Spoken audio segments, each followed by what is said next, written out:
Hello दोस्तों।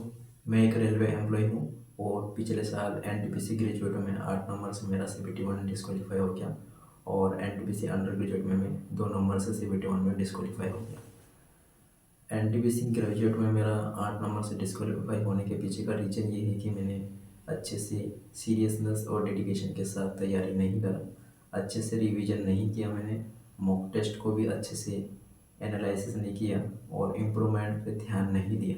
इसी वजह से मेरा सीबीटी वन ग्रेजुएट में डिस्क्वालीफाई हो गया 8 नंबर से।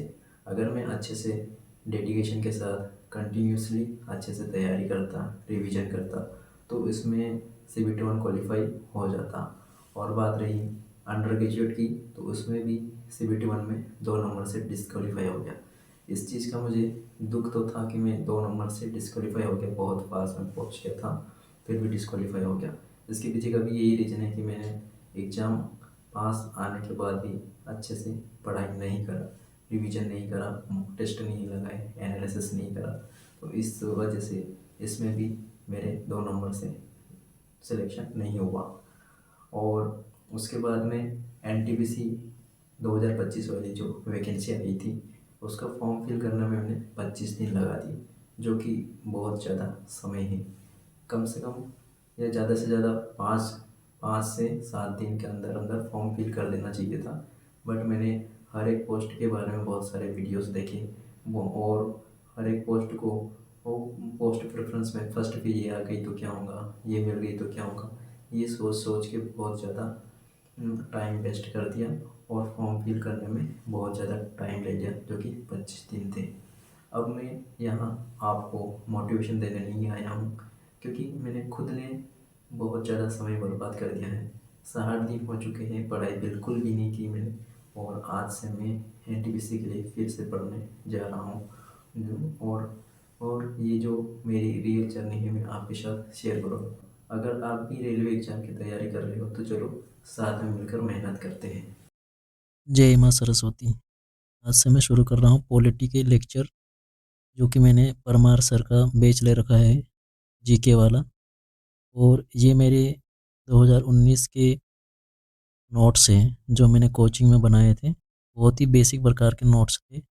और परमार सर का जो जीके का बैच है, इसमें जीके को परमार सर ने बहुत ही अच्छे से पढ़ाया है। मैंने इनकी यूट्यूब पर लाइव क्लासेस चलती हैं, लाइव क्लासेस को देखा था और वहाँ से कंटेंट का पता मुझे लग गया था। इसलिए मैंने ये वाला इनका जीके का बैच परचेस कर लिया है।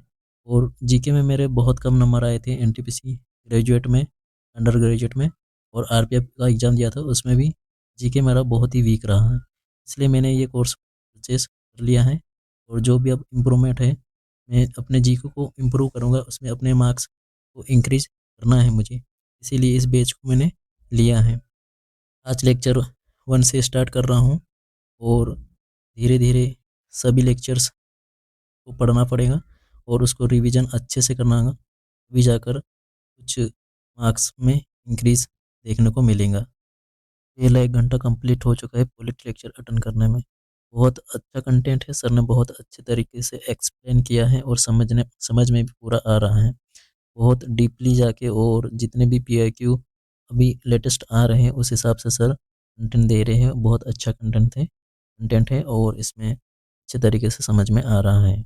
क्लास के साथ साथ में मैं शॉर्ट नोट्स भी बना रहा हूँ, जो सर शॉर्ट नोट्स लिखवा रहे हैं, जो बीच बीच में इंफॉर्मेशन दे रहे हैं, उन्हें भी मैं नोट करता जा रहा हूँ अपनी नोटबुक में अच्छे तरीके से, ताकि मैं रिवीजन करूँ तो इन चीज़ों को मैं अच्छे से एक दूसरे से कनेक्ट कर पाऊँ। क्लास में जो सर लिखवा रहे हैं वो मैं नोट्स में अपनी नोटबुक में नोट करता जा रहा हूँ, ताकि जब मैं रिवीजन करूँ तो मैं इन चीज़ों को अच्छी तरीके से रिवाइज कर पाऊँ और मुझे कोई भी डाउट ना रहे रिवीजन करने में। मेरा फर्स्ट लेक्चर कंप्लीट हो चुका है और इसके मैंने शॉर्ट नोट्स अपनी नोटबुक में नोट कर लिए हैं। और इसके बाद में इसी को 10 मिनट के बाद में रिवीजन करता हूँ। मैं जो क्लास में पीडीएफ मिली थी उसी पीडीएफ से रिवीजन करने वाला हूँ।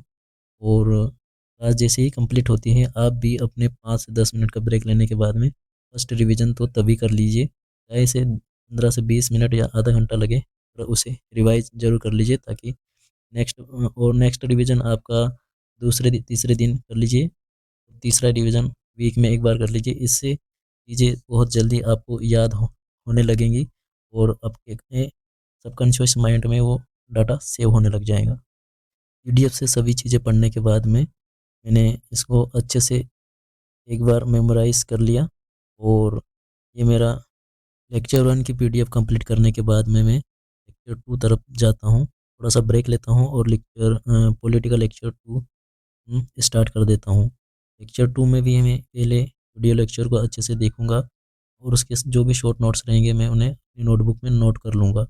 ये मेरे शॉर्ट नोट्स हैं और अभी लेक्चर 2 स्टार्ट हो चुका है। लेक्चर 2 को कंप्लीट करने के बाद में फिर वही उसकी जो थोड़ा-सा 5 मिनट ब्रेक लेने के बाद उसकी जो क्लास नोट्स पीडीएफ है, उस पीडीएफ से पूरा रिवीजन कर लूँगा ताकि चीज़ें मुझे अभी ही समझ में आ जाए और जो बाकी ये दूसरा रिवीजन मैं वो दूसरे दिन कर लूँगा। आज मेरा पढ़ाई का पहला दिन था इसलिए थोड़ा कम ही पढ़ पाया। पॉलिटी के 2 वीडियो लेक्चर्स देखे और दोनों की क्लास नोट्स को रिवाइज़ भी कर लिया लेक्चर खत्म होने के 5-10 मिनट के बाद में। आज के लिए बस इतना ही, मिलते हैं कल के स्टडी व्लॉग्स में।